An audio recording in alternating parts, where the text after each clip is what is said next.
Þórhildur, velkomin í Reykvélina. Þú ert að sitja upp daglegin langa, Long Day's Journey into the Night. Af hverju? Já, það nú bara, það svo sem hægt að spyrja þessa náttúrulega nánast með hvað sem af hverju. Þetta bara náttúrulega alveg eitt af höfuðverkum leikbókmenntanna og eins og öll góð verk þá bara eigum við að sýna þau og sjá. Hvernig kom þetta upp í hendurnar að vera að sitja upp þetta verk? Að það nú bara svona aðdragandi sem kannski á ekkert erindi hér, þetta bara svona varð til og síðan hann ákvað Þjóðleikhúsið að taka til sýninga og ég hef fengið leikstýra því og Þetta mikið drama, þetta er stórt leikrit. Já. Hvernig nálgastu verkið? Þú setur það óstytt á svið eða? Nei, sko ég stytti það nú nánast helming, sko. Það var ekkert nóg að taka upp blýanti, maður þurfti að taka upp málningarpensilinn, sko. Þetta er gríðarlega langt verk og þá náttúrulega bæði, sko, höfundar áður fyrir reyndu meira á þolrif áhorfenda. Þeir vorkenndi ekkert áhorfenda fyrir að setja klukktíma saman. Þeir treystu því að fólk nefnt að hlusta á skáldskap og vangaveltur. Við höfum ekki þetta þanþol í dag og svo er það líka spurningum, sko, hvað er essensin í verkinu? Og í raun og veru þá ákvað ég að láta það einungis hverfast þessa fjölskyldu og reyna að taka allt út sem vísaði út fyrir verkið. Til þess að bara ná þessu helvíti sem þarna, sko, þetta fólk hræðist í. Það er ekkert minna heldur en svona lítið fjölskyldu helvíti. Segðu okkur kannski örstutt frá því hvernig þessi fjölskylda er samansett. Hún er nú ekki glæsileg, sko. Þetta eru hjón með 2 syni. Maðurinn er leikari, svona upp á gamla móðinn, svona stórleikari, snillingur. Það er Tyrone. Tyrone, verði hann sér nú hann sagt. Og kona hans Mary og síðan synirnir James sem er eldri sonurinn, heitir auðvitað í höfuð og föðurnum og yngri sonur Eugene sem er höfundurinn sjálfur. Fyrirgefðu þessi, hann heitir Edmund fyrirgefðu og er Eugene O'Neill sjálfur en þau eignast líka þriðja sonur Eugene sem að dó. Og þetta er náttúrulega mjög sjálfsæfisögulegt sem náttúrulega sést best á því að Eugene O'Neill sjálfur, hann vill ekki að verkið sé sýnt fyrir 25 árum eftir dauðans og sem segir ekkert annað en það að honum finnst þetta höggva svo, eða miskusti dregum á þá ályktun, að honum finnst þetta höggva svo nærri þeim sem er skrifað að hann vill sjálfsagt að allir séu horfnir af vettvangi. En svo gengur það nú ekki eftir, það er frumsýnt nokkrum árum eftir hann deyr. Fjölskyldan, þannig er ástætt fyrir henni að Mary, hún er eiturlyfjaneytandi, hefur að vísu þegar verkið byrjar verið hrein einhver tíma en sko það stenst engin neitt áreiti vegna þess hvað sko fjölskyld þetta er svo tæft allt. Og glíma allir náttúrulega við einhvers konar fíknir. Já, það sem er svo sérkennilegt og segir líka eitthvað í rauninni heilagleika sko snillingsins, listamannsins, föðurins að sko hann drekkur látlaust en hann sér enga ég að taka síma fyrir þig eða hann sér ekkert athugavert við það og hann sér ekkert sinn þátt í niðurbroti fjölskyldunar. Synirnir drekka jafnmikið og hann og þeir halda stanslaust hver að öðrum víni og öll vandamál eða hversið sem að eitthvað kemur upp þá er farið beint í flöskuna en það er aldrei vandamál heimilisins, það er eiturlyfjaneysla móðurinnar. Þetta gerist á einum degi og yngri sonurinn Edmund er augljóslega veikur og það er mikil sjálfsblekking í sambandi við það að hann sé bara með sumarkvef eða pínlita malaríu eða eitthvað en hann er náttúrulega berklaveikur og hann fær greininguna þennan dag og fjölskylda getur og engan hafa tekist á við það, ekki móðurinn, hún náttúrulega bara flýr í eitrið og faðirinn flýr í vínið og synirnir líka, bæði sá veiki og þessi gjörsamlega eyðilagði eldri sonur sem átti að vera feta í fótspor föðurins, vera stórleikari, vera sá sem bæri arfinn áfram og langar hvorki til þess eða getur það. Þannig að hann bara flak, sá yngri fárveikur, hann sá sem hefur reynt að forða sig út úr fjölskyldunni, kemur samt aftur. Það svo þau drægist, þau komast ekki frá hvort öðru. Þau dragast einhvern veginn saman eins og flugur að ljósi og brenna sér sífellt.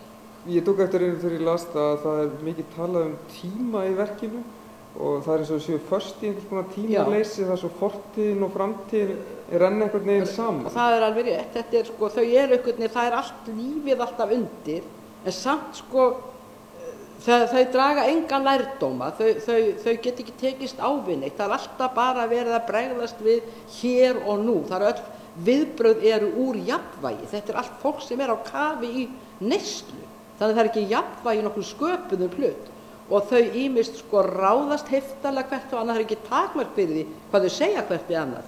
Þau sjálfsásökunin, hún hinn hliðin, þau beina spjótunum að sjálfu sér, þau standa 3 í liði gegn 1 eða 2 gegn 2, þau hlaupa stanslaust í nýtt og nýtt lið, af því það alltaf bara verið að bregðast við hér og nú, ekki að horfast í augu við neitt, ekki að taka neitt inn, það öllu ítt frá og samt það togað inn, þetta bara ótrúleg flækja tilfinninga, hugsana, lífs, aðstæðna sem að enginn ræður við og þau eru fullkomlega, þau eru fullkomlega ófærum að taka einhverju tak. En það mikil ást líka, það svo sérkennilegt, það mikil ást milli allra en leið svona eyðileggingakvöt, gríðarleg eyðileggingakvöt, það mikil sjálfsfyrirlitning sem fylgir því að ráða ekki til líf sitt og þannig að þau eyðileggja sjálf sig, þau eyðileggja allt í kringum sig, þetta bara hörmulegt. Það vitna nú í Nietzsche, yngsti sonurinn, já, og þetta þetta svartnætti svona hálfgerður lífsbyggjast, já, von líka þarna? Í raun og veru ekki í verkinu, vegna þess að maður veit ekkert þegar verkið endar hvort að hann deyr úr berklum eða ekki, maður veit ekkert það. En það þetta ekki það að þetta ekki það hvort að fólk bjargast, hvort að hættir, svo getur maður kynnt sér það eftir á hvernig fólk fyrir þessu fólki. Þetta bara þetta inferno, þetta helvíti sem þau hrærast í. Og það ekki bara neysla, það líka eitthvað svo, þetta svo flókið allar aðstæður og hvernig þau, þessi sjálfsblekkingar vefur sem þau vefja ekki síst faðirinn. Og talandi föðurinn, hann þessi frægi, þessi miklu stórleikari. Já, sem hann misti svona tökinn á eigin ferli þegar hann tekur að sér hlutverk peningana vegna. Já, hann kaupir verk og slæri gegn. Og hann leikur árum saman, halar í peninga, græðir peninga. Alltaf, hann samt með þess að eftirsjá, ég hefði getað orðið stór Shakespeare-leikari. En þessi vinkillverksins, þetta leikhúsið inn í leikhúsinu, það hlýtur að vera einhvers konar þema sem í raun og veru má segja, faðirinn voðalega svona, eins og við myndum segja í okkar kreðsa, hann voðalega svona teatralskur. Maður veit aldrei hvort þessi maður segir orð í einlægni eða hvort þetta allt saman leikur, sjálfsréttlæting, jafnvel þó hann vilji vera, eins og það heitir núna, einlægur, að þá það alltaf uppfullt af einhverju sem að stendur, mjög nærri einhvers konar tilgerð, eins og hann hlusta á sjálfa sig, eins og hann líka alltaf að fegra sig, einhvers staðar í bakheilanum, veit hann eigin sekt, hvað sekt hans gífurleg, gagnvart eiginkonu, gagnvart börnunum, en hann horfist ekki andartak í augu við, ekki andartak.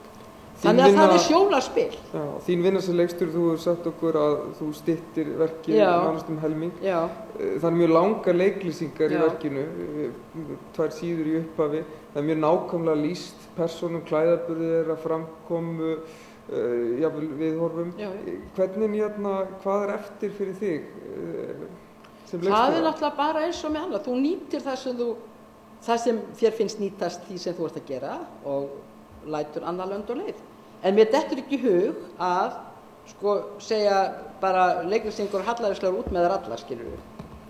Það allt og einfalt vegna þess að höfundurinn og Eugene O'Neill mikill höfundur.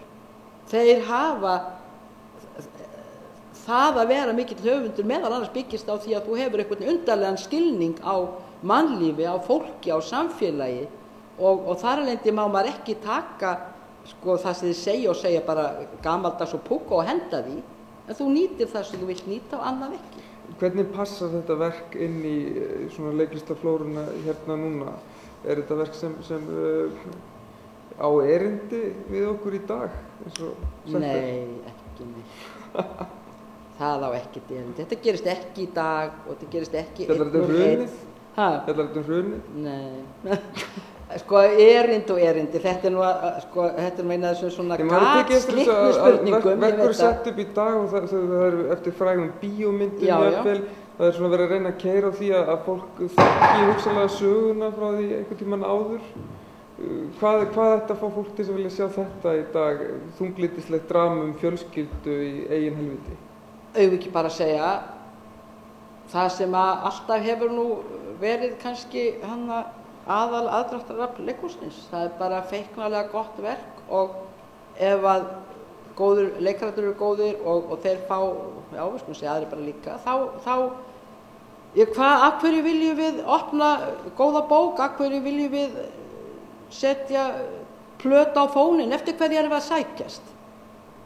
Þetta bara gríðarlega gott verk og þetta mikið listaverk og þetta gefur góðum leikurum alveg gríðarlegt tækifæri til að sýna sitt virtuositet sem leikarar. Það skiptir ekki miklu máli í leikhúsi. Það er eitt af því sem að laðar okkur að. Það að fá að vera viðstödd. Það það að fá að vera viðstaddur þegar að leikarinn fremur sína kunst, fremur sinn galdur. Það eitt af aðdráttarafli leikhússins. Þetta svona eins og að fá að kíkja yfir öxlina á höfundi þegar hann að skrifa flotta bók. Þvílíkt forréttindi. Ég fæ að kíkja, ég sé þegar hann að skrifa. Í leikhúsinu þá fáum við að horfa á leikarann gera þetta. Það eitt af því sem dregur okkur ganga, fá að vera viðstödd galdurinn, töfrana. Þórhildur, takk fyrir að koma í Reykjavík. Já, sömuleiðis takk.